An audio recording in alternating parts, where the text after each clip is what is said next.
नमस्ते अरुण जी, स्वागत है आपका इंडियन बिजनेस टीवी पर। Good evening. जी, गुड इवनिंग। तो अरुण जी, बाजार आज हमने ऊपर क्लोजिंग देखी है। सेंसेक्स 740 पॉइंट्स ऊपर क्लोज हुआ है एट 73,730 और निफ्टी 254 पॉइंट्स ऊपर रहा eight 22,337।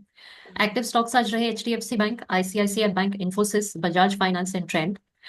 Top five gainers and एम। Top five losers Bajaj finance, IndusInd bank, HDFC bank, Shriram finance and Grasim. तो अरुण जी बताइए, आज कई दिनों के बाद हमने बाजार ऊपर देखे हैं, तो क्या हम ट्रेंड चेंज होता हुआ देख रहे हैं या सिर्फ ये एक टेम्पररी है कि आज एक बाइंग नजर आई है, क्योंकि कई दिनों से हम गिरावट देख रहे हैं मार्केट में। देखिए प्रिया जी, काफी डेटा पॉजिटिव है। तो मुझे लग रहा है ट्रेंड रिवर्सल जरूर है। तो पहले साइंस मैं इसके लिए कभी इनकार नहीं करता कि यहाँ से ट्रेंड वन साइडेड ऊपर जाएगा, तो धीरे धीरे ऊपर जाना चाहिए। पर first sign of trend reversal अच्छे है, क्योंकि दो चीजें। एक तो हम नेगेटिव न्यूज पे अब रिएक्ट नहीं कर रहे हैं, चाहे वो ट्रम्प के टैरिफ्स की बात करें या डाउ जोन्स 2 दिन से 1300 पॉइंट गिर चुका है 2 दिन में, उस पर भी हम्म। हमने रिएक्शन नहीं दिया है। इसका मतलब यही है कि सभी नेगेटिव्स मेजरली फैक्टर्ड इन है ओवरऑल प्राइस में। हम्म। आपको ये नई चीज नई निकल के आती है नेगेटिव, तो वो एक किसी के हाथ में नहीं है, कोई इसको प्रिडिक्ट भी नहीं कर पाएगा। पर जो भी एग्जिस्टिंग नेगेटिव्स है मार्केट में, चाहे वो ट्रम्प के रिलेटेड रहे और टैरिफ्स के रिलेटेड रहे, ग्रोथ या फिर जो भी वार रिलेटेड बातें चल रही है, तो मुझे लग रहा है वो सभी चीजें प्राइस में फैक्टर है। सेकेंडली, इंडियन मार्केट्स काफी करेक्टेड है, वैल्यूएशन सस्ते हैं, रिजल्ट भी अच्छे आ रहे हैं, क्रूड 70 के नीचे है, डॉलर इंडेक्स में गिरावट है और जीडीपी के नंबर्स ठीक ठाक थे। तो सभी चीजें मार्केट को सपोर्ट कर रही है। तो मुझे हम्म। लग रहा है, मेरा व्यू यही है मार्केट में, कि यहाँ से अगर कोई ग्लोबल मार्केट की तरफ से कोई नेगेटिव नहीं आता है, तो मुझे लग रहा है मार्केट रिबाउंड करना चाहिए। रिबाउंड 23,000 तक हो सकता है। हम्म। अभी 22,200 300 के आसपास है। तो जी। वन राउंड ऑफ रिबाउंड देखने को मिल सकता है। पर हम्म। अगेन एक ही एक्सेप्शन है, ग्लोबली ट्रम्प और ग्लोबल मार्केट्स अगर ये पॉजिटिव रहते हैं तो मार्केट यहाँ से संभल सकता है। जी। ओवरऑल मार्केट सेंटिमेंट आपको कैसा लग रहा है? ओवरऑल कॉशियस है, अभी भी लोग पैसा लगाना नहीं चाहते हैं, जो भी फीडबैक मिल रहा है मार्केट में, क्योंकि हम हम्म। लास्ट 1 वीक से सभी काफी लोगों से बात कर रहे हैं। तो ये फीडबैक है कि मार्केट में और करेक्शन आ सकता है। मार्केट में अभी सभी फियरफुल है, क्योंकि मार्केट में फॉल भी वैसा ही आया है। निफ्टी अगर आप देखेंगे तो ज्यादा फॉल नहीं है, 12 से 14% का फॉल निफ्टी में आया है। पर हम्म। स्टॉक्स को अगर आप देखेंगे तो 50 60 70% तक भी स्टॉक गिरे हैं। जी। तो स्टॉक्स के रिलेटेड थोड़ा डर जरूर है मार्केट में, इसलिए सेंटिमेंट थोड़ा कॉशियस। जी। आपको क्या लगता है कि मार्केट कहाँ जाके बॉटम बना सकता है? देखिए, मेरी ब्रॉडर एक्सपेक्टेशन 21,800 के आसपास है। 21,800 से 22,000 ये एक बेस होना चाहिए। नो हम्म। डाउट जो परसों के लो लगे तो वो भी बेस हो सकता है, मैं इसको कभी इनकार नहीं कर रहा हूँ अभी भी। पर हम्म। 21,800 जो है उसका मजबूत सपोर्ट है, क्योंकि वो एक ऐसा लेवल है जो बजट के पहले आप कह सकते हैं जो एक स्ट्रॉन्ग सपोर्ट था, वहीं से मार्केट चला भी था, 26,000 तक मार्केट गया था। तो हम्म। आप कह सकते हैं 21,800 22,000 ये एक स्ट्रॉन्ग सपोर्ट जोन होना चाहिए। अगर हम्म। सेल ऑफ आता भी है तो मुझे लग रहा है 21,800 के का सपोर्ट जरूर लेना चाहिए। हम्म।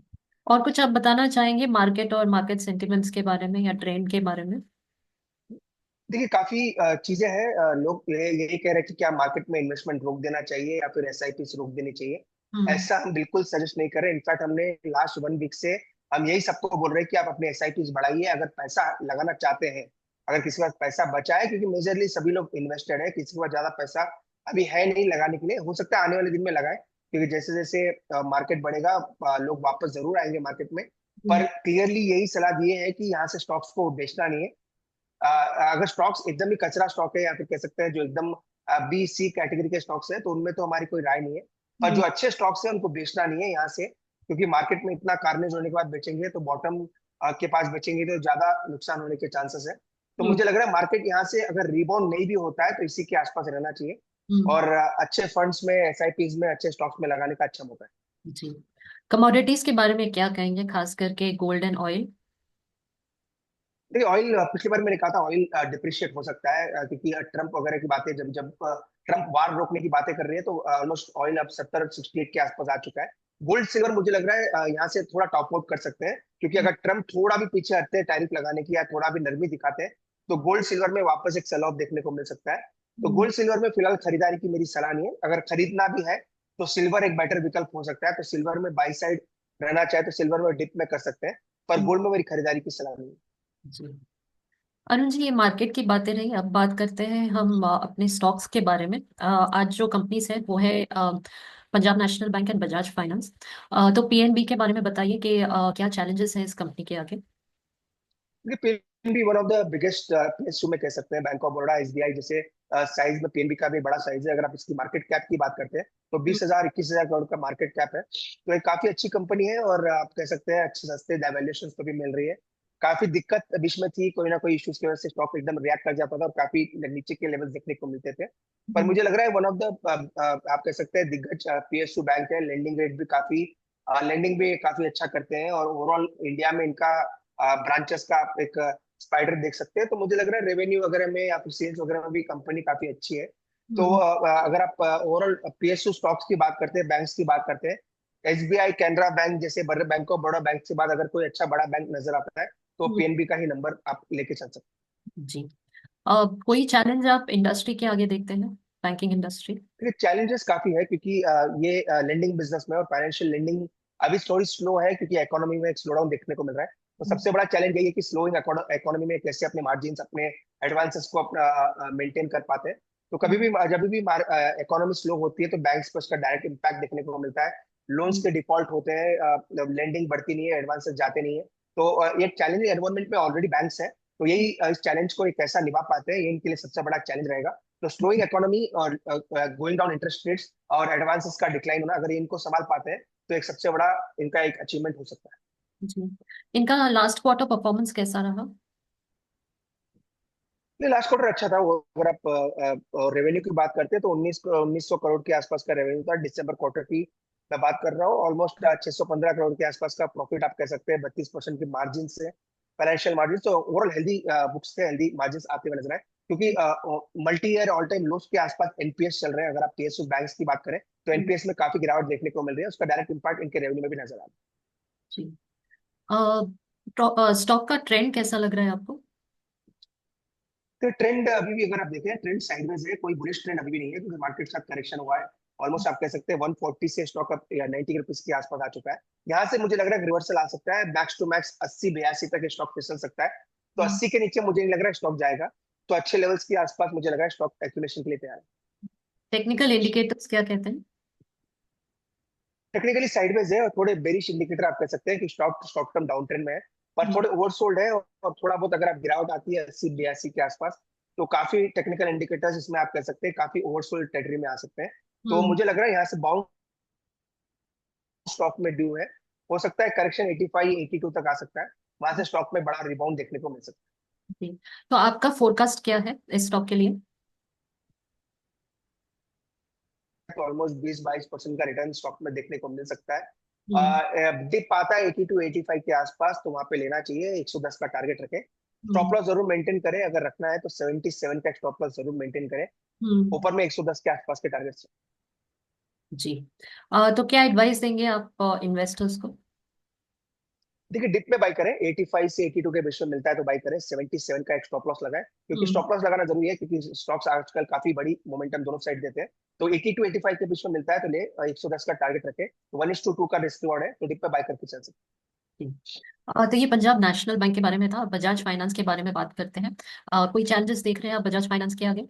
देखिए बजाज फाइनेंस एक यूनिक कंपनी है जो आप कह सकते हैं मॉर्गेजेस लोन में है, कंज्यूमर स्पेंडिंग में, कंज्यूमर लोन्स में है, एसएमई लेंडिंग ये करते हैं, कमर्शियल लेंडिंग भी करते हैं। सबसे बड़ा बिजनेस इसका आप कह सकते हैं कंज्यूमर लेंडिंग बिजनेस में है, जहाँ पे ये व्हाइट लेबल गुड्स पे भी अपना लोन्स देते हैं, छोटे माइक्रो लोन्स देते हैं, एसएमई लेंडिंग करते हैं, कमर्शियल लेंडिंग भी आजकल इन्होंने काफी अच्छा करना शुरू किया है। इसके एक आप कह सकते हैं हाउसिंग और हाउसिंग डिपॉजिटरी बिजनेस में भी ये है। तो सबसे बड़ा जो मुझे लग रहा है इसका री रेटिंग का कारण है वो इसका जो कंज्यूमर बिजनेस है वो काफी अच्छा करता हुआ नजर आया। ऑलमोस्ट 3,10,000 करोड़ का इनका एसेट अंडर मैनेजमेंट है और आप कह सकते हैं एक बड़ी बुक ऑलरेडी इन्होंने बना ली है। 35 40 लोकेशन में आज भी इनके बिजनेसेस चल रहे हैं और ऑलमोस्ट आप कह सकते हैं 40,000 के आसपास का इन्होंने कस्टमर बेस ऐड किया लास्ट क्वार्टर में। तो हम्म, काफी अच्छे हैं, होम लोन्स में भी ये अपना धीरे धीरे कारोबार अच्छा बढ़ा रहे हैं। तो वन ऑफ द बिगेस्ट कह सकते हैं कंज्यूमर लेंडिंग कंपनी है, एनबीएफसी में इनका नाम आता हम्म, है। वन ऑफ द दिग्गज है निफ्टी का, आप कह सकते हैं टॉप दिग्गज कंपनियों में इसका भी इसका नाम आता है। तो hmm, one of the top NBFCs में आप कह सकते हैं ये काम कर रही है। जी। लास्ट क्वार्टर परफॉर्मेंस कैसा रहा बजाज फाइनेंस? तो ये काफी शानदार था ओवरऑल, बुक्स काफी शानदार आ रहे हैं। लास्ट 2 या 3 क्वार्टर की बात करें तो कंटिन्यूस आप कह सकते हैं रेवेन्यू में भी इंक्रीज है, प्रॉफिट में भी इंक्रीज है, मार्जिन भी 34 35 के बीच में कंटिन्यूस से मेंटेन कर रहे हैं। और ऐसे एनवायरमेंट में जहाँ पे स्लोइंग इकोनॉमी है वहां पे इनके मार्जिन और रेवेन्यू दोनों इंटैक्ट नजर जी। स्टॉक का ट्रेंड कैसा है? क्योंकि सबसे अच्छा ट्रेंड ओवरऑल अगर आप निफ्टी के स्टॉक्स की बात करें तो सबसे शानदार ट्रेंड इसी स्टॉक का है।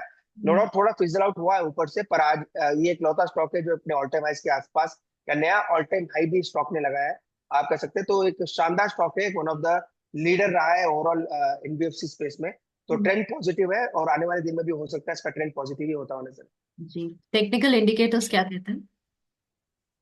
फिर टेक्निकली थोड़े ओवर हीटेड है, क्योंकि स्टॉक काफी चल चुका है तो थोड़ा ओवर हीटेड नजर आ रहे हैं। तो एक करेक्शन माइनर आ सकता है 8,000 7,900 तक। वहां पे आता है तो स्टॉक्स के टेक्निकल इंडिकेटर्स भी आप कह सकते हैं कूल ऑफ होंगे। तो फिलहाल थोड़े ओवर हीटेड है और थोड़ा मुझे लग रहा है करेक्शन आता है तो वो भी कंफर्टेबल लेवल्स पे आ सकते हैं। जी।